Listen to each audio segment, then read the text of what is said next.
Bana, leo niko na stori ya kijana fulani hivi ambaye aliishi Dar es Salaam.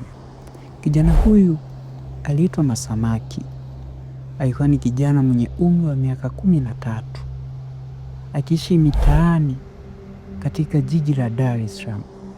Kila asubuhi aliamka chini ya kibanda cha kavu karibu na soko, tumbo likimlindima kwa njaa. Nguo zake zilikuwa zimechakaa, macho yake yamejaa uchovu usioendana na umri wake. Alizurura mitaani akiomba chakula, akiwafuata watu kwa sauti ya upole, "Tafadhali mama, naomba hata kipande cha mkate." Wengine walimpita bila kumtazama, wengine walimfokea kana kwamba njaa yake ilikuwa kosa. Siku moja watoto wenzake walipokuwa wakielekea shuleni, walikuwa wamevaa sare safi na madaftari mikononi. Juma alibaki kuwatazama kwa mbali, machozi yakimlengalenga.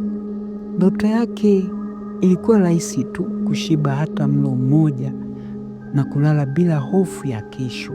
Usiku ulipoingia, alijikunja pembeni ya barabara akishika tumbo lake lililo tupu.